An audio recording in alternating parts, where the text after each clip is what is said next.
जब संपूर्ण वैभव होते हुए भी प्रभु श्री राम का मन व्याकुल था, तब गुरु वशिष्ठ के ज्ञान ने उन्हें विषाद से बाहर निकाला। सुनिए बकुल जी की वाणी में। स्वागत है। जय श्री राम। परम ज्ञान की इस ज्ञान वाणी जो चल रही है, सब लोग बहुत ही आनंद की अनुभूति करते होंगे, इसी आशा रखता हूँ मैं।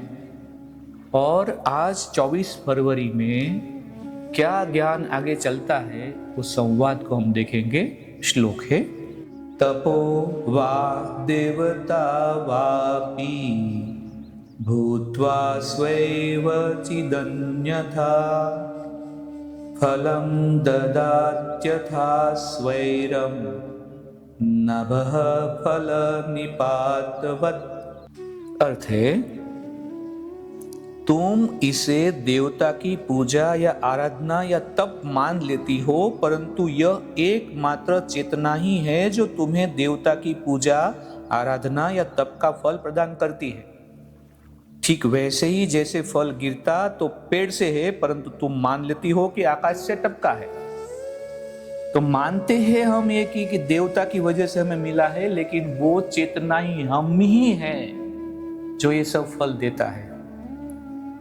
तो अब दूसरी लीला सरस्वती से कहने लगी। दूसरी लीला जो थी वहां पे, जो विदुरक राजा के साथ उनकी पत्नी थी, वो ये देवी, मैं सरस्वती की आराधना करती थी और सरस्वती भी स्वप्न में मुझे दर्शन दिया करती थी।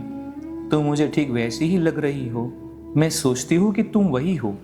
मैं तुमसे विनय पूर्वक प्रार्थना करती हूँ कि मुझे यह वर दो, जब मेरा पति रणभूमि में मृत्यु का वरण कर ले और फिर जिस लोक में भी वह जाए, उस लोक में उसके साथ इसी शरीर में मैं भी जाऊं।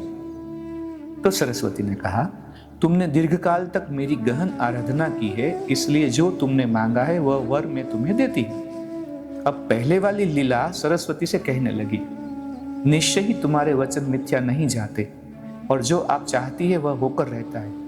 मुझे बतलाए कि आपने मुझे एक लोक से दूसरे लोक में उस काया से जाने की अनुमति क्यों नहीं दी। पहली लीला ने बोला कि मुझे तो आपने ऐसा बोला था कि तुम सूक्ष्म से सूक्ष्म बन जाओ और चेतना में प्रविष्ट हो जाओ, फिर आओ, क्योंकि इस देह से तुम नहीं जा पाओगी। पर आपने इस लीला यानी कि मेरे दूसरे रूप जो है उसको तो ऐसा बोला कि सशरीर जा पाओगे। तो सरस्वती ने उत्तर दिया, मेरी प्यारी लीला, वस्तुतः मैं किसी के लिए कुछ भी नहीं करती। हर जीव अपने कर्मों से ही अपनी स्थिति प्राप्त करता है। मैं तो सिर्फ एक देवता के रूप में हर जीव की बुद्धि का नियंत्रण करती हूँ। मैं उसकी चेतना की शक्ति हूँ, उसकी जीवनदायी शक्ति हूँ। जीवित प्राणी में जिस प्रकार की शक्ति उसके अंदर अवस्थित होती है, वह समय पाकर अपना परिणाम दर्शाती है। यदि तुमने मुक्ति की इच्छा की है तो तुम्हें वह मिली है। अब फिर से श्लोक का पठन है। तुम इसे देवता की पूजा या आराधना या तप मान लेती हो, परंतु एकमात्र चेतना ही है जो तुम्हें देवता की पूजा, आराधना या तप का फल प्रदान करती है। ठीक वैसे ही जैसे फल गिरता तो पेड़ से है, पर तुम मान लेते हो कि आकाश से टपका है। तो वशिष्ठ ने यहाँ कहा। अब सभा में आ जाते हैं वापस। यह चर्चा चल रही थी कि राजा विदुरथ रथ पर चढ़े और रण क्षेत्र की ओर चल पड़े। दुर्भाग्य से उन्होंने तब तक अपनी और शत्रु सेना की सापेक्ष शक्ति का अनुमान नहीं लगाया था, इसलिए वे सीधे शत्रु सेना के अधिकारियों से जा भिड़े। दोनों लीला, सरस्वती तथा राजकुमारी भी राजमहल के उस कक्ष से युद्ध देख रही थी।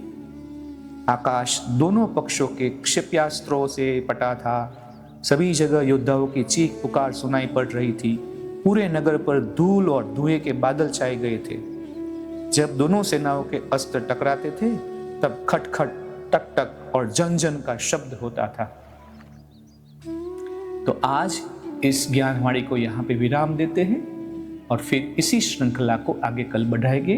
तब तक के लिए जय श्री राम। इस ज्ञान यात्रा में हमारे साथ बने रहने के लिए चैनल को सब्सक्राइब करें और बेल आइकॉन दबाएं।